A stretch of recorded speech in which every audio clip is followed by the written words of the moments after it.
Mike Alcoholic. I felt Jordan's pain. I tell you about losing people. What we're talking about is you start this journey, and there's always a set of friends around you that we're going to make it friends to the end. Heidi Ho from the Chucky movies, and what you find is the little group of friends ends up cracks just like his face, and you're the only one left standing.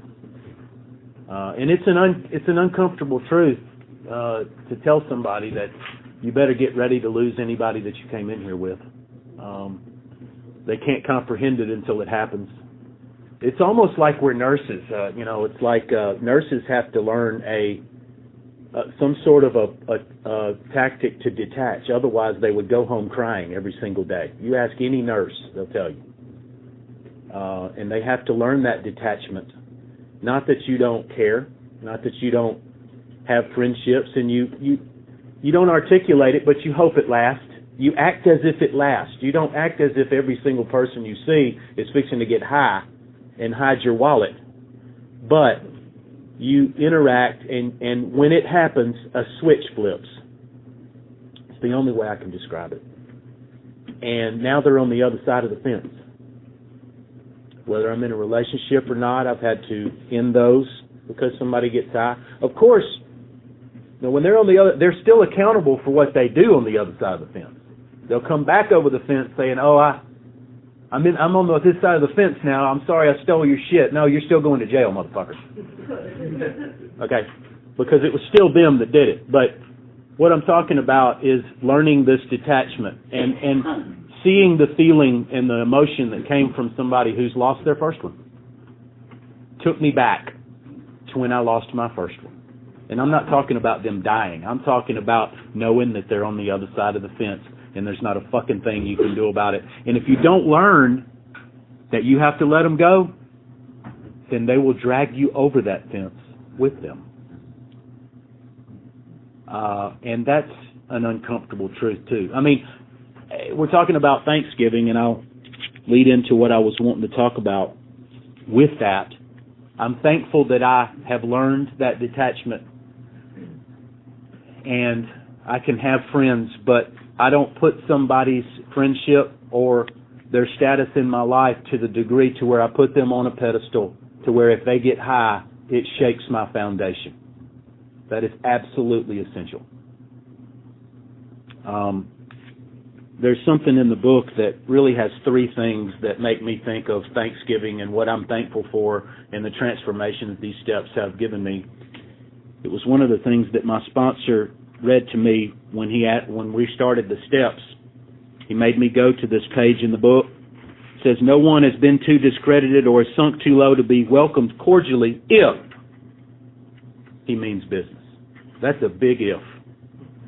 And he said, there are certain assignments that I'm going to ask you to do, and if you do them, then we can keep working at it. But if you fail to do them, then to me, you don't mean business, and I don't have to work for you and work with you. And he showed me that in the book. And I wanted to mean business. Why am I saying that? I'm thankful that I mean business today.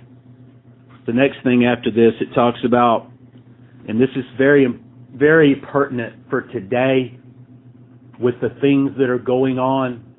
And I don't really need to say anymore because when I read this, you'll know what I'm talking about. Social distinctions, petty rivalries, and jealousies, these are laughed out of countenance. I'm so glad that we can come in this meeting and all be people who are trying to get better from alcoholism, regardless of race, color, creed, Democrat, Republican, fucking Roll Tide or War Eagle or whatever. Those things should not even be mentioned in here. I mean, we say them in jest, but what do? They cut us in half. We need to bring together. Right? We need to bring together. Because we're all in this same boat. And I'm gonna because it says that, the next sentence. I'm so glad that we can come in here, and this is it's an equal opportunity destroyer, Yale to jail. From state pen, the Penn State or state pen, we can all come in here and be in the same way. And it's an equal opportunity. It works for us too. Anybody can get sober. That's got to be an uplifting thought. the last sentence, it talks about this, and this is my thankfulness that I have first world problems today. And you'll know what I'm talking about. It says, being wrecked under the same vessel, being restored and united under one God, with hearts and minds attuned to the welfare of others, the things which mattered so much to some people no longer signify much to them. How could they? Meaning, the things that I thought were important when I got here are not so important. Meaning, the things that I think are problems today are really ain't no problems. Like, my little remote on my Xbox ain't working right. Let me tell you something. When I was out there doing my shit, that's the last thing I'd be worried about. I mean, I heard some baby doll talking about, where's my skinny jeans? Look, we are looking, we got problems that people would die to have in recovery. I need to really get with the fact that whatever set of complications comes with this life, it is a set of complications that I willingly choose and am thankful to have, because I do not want the complications I had before I got here. I've had a spiritual awakening as a result of these steps, and I'll pass. Hey,